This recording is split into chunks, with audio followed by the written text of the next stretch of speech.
Mes chers amis, amis de notre page web, ce petit passage de l'évangile de Marc, l'Église médite aujourd'hui, s'insère dans un ensemble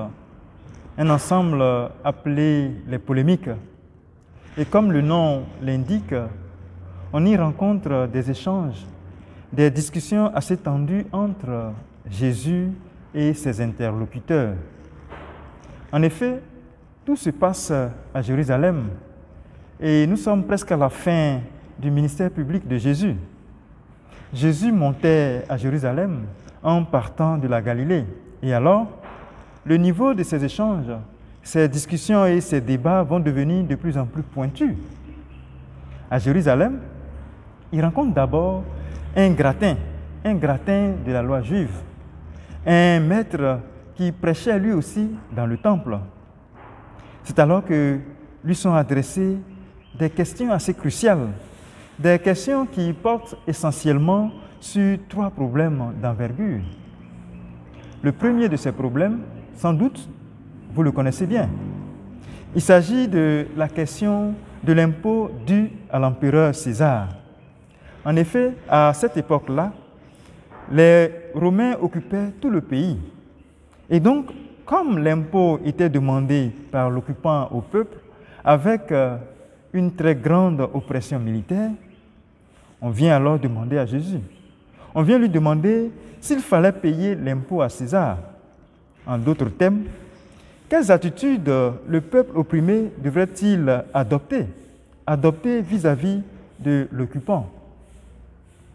La réponse de Jésus à cette préoccupation est devenue aujourd'hui très célèbre. Elle traverse tous les temps.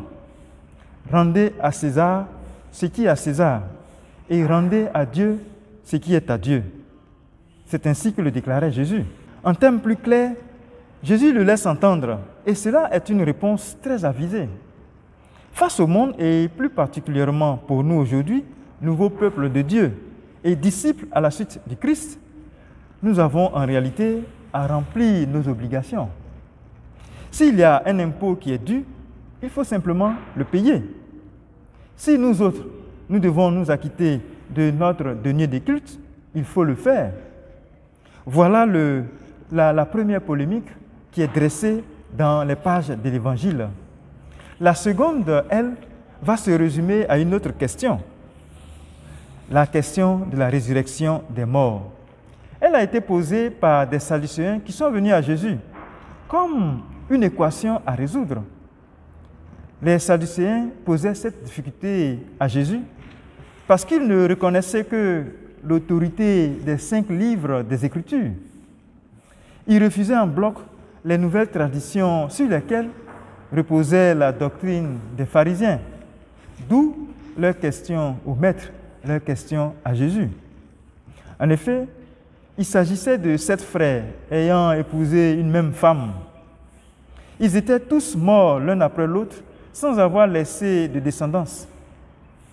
Et la question des Sadducéens à Jésus était de savoir lequel de ses frères serait-il dans la vie bienheureuse, le mari de cette femme, étant donné que tous ces frères-là l'ont eu pour femme. À la vérité, laissez-moi vous dire ceci. Cette question des Sadducéens traduisait réellement leur compréhension de l'état d'être dans la vie éternelle, leur compréhension de l'autre vie en comparaison même au vécu terrestre. C'est alors que la réponse de Jésus nous montre combien nous autres, nous faisons des représentations vides de sens. Nous transposons naïvement les réalités matérielles de ce monde dans la vie du monde à venir. Plutôt que de caricaturer le royaume de Dieu et d'en donner une pâle copie, il nous appartient d'apprendre en ce monde à vivre dans la foi les réalités d'en haut, telles que nous enseignent les évangiles. On les connaît mieux d'ailleurs. Ce sont des valeurs humaines, des valeurs évangéliques. Mes chers amis, c'est la suite immédiate de cette polémique avec les Sadducéens qui nous ouvre à la question du scribe, telle que nous l'a rapporté l'évangéliste Marc. En effet, ayant repéré ce Jésus qui donnait de bonnes réponses aux questions, ce scribe va sortir de son rang pour l'aborder tout simplement. Et c'est ainsi que s'ouvre la troisième et la dernière polémique. Et cette polémique-là se résume à la question du scribe. Quel est le plus grand commandement de la loi? Demandait-il à Jésus. Mais laissez-moi vous dire, ce qu'il y a lieu de distinguer ici, dans cette question, par rapport à ce qu'il demande à Jésus, c'est bien de comprendre que sa question sur la loi n'est pas une question de morale générale. Ce n'est pas non plus une question relative aux droits de l'homme, non.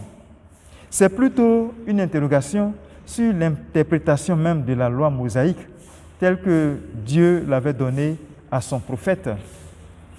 Au fond, c'est comme si ce scribe disait, entre nous juifs, comment devons-nous vivre l'aujourd'hui même et vis-à-vis de Dieu lui-même?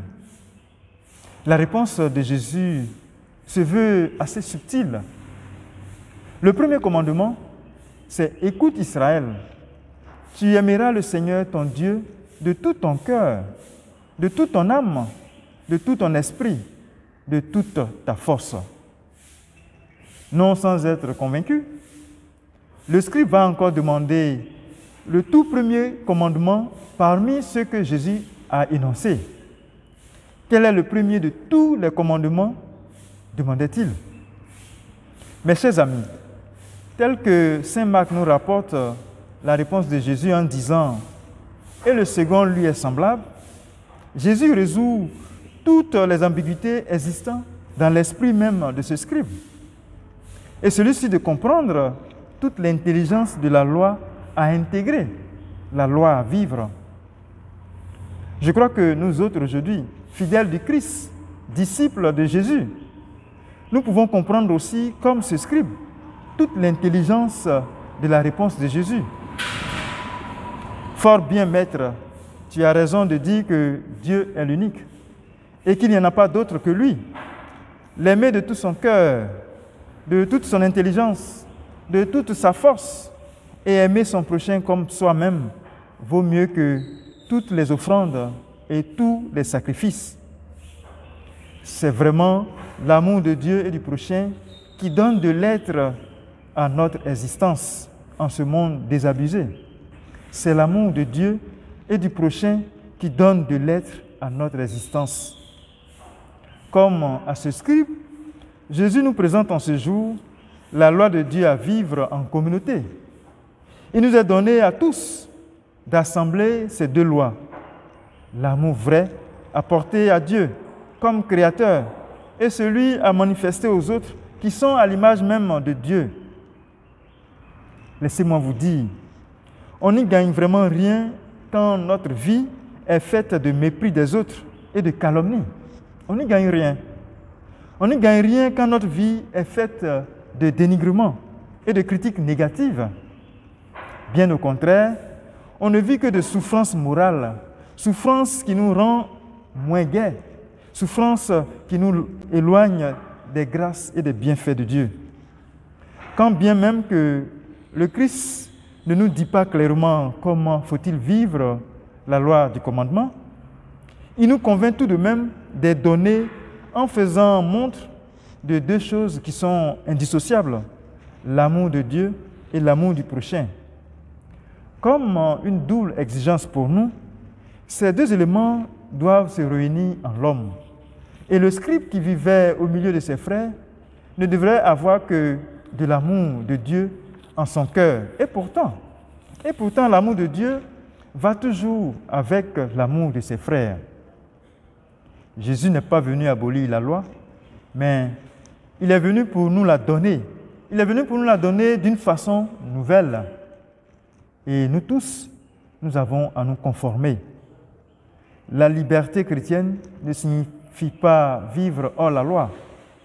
La liberté chrétienne signifie vivre avec la loi de telle sorte que ce soit notre liberté propre et notre volonté qui soit toujours renouvelée par la grâce même de Dieu. Aimer Dieu et son prochain Cela dit notre vie chrétienne. Cela dit notre imitation du Christ. Qu'il s'agisse de la grâce, qu'il s'agisse de tous les dons de Dieu, de toutes ces vertus que Dieu veut nous donner pour vivre selon son amour, tout cela ne se passe pas sans une relation concrète et vraie avec le prochain. C'est pourquoi Jean peut le dire dans sa lettre. Celui qui dit aimer Dieu, qui n'aime pas son prochain, celui-là est un menteur. Que le Seigneur nous donne vraiment la grâce pour parvenir à vivre réellement ces commandements qu'il nous donne.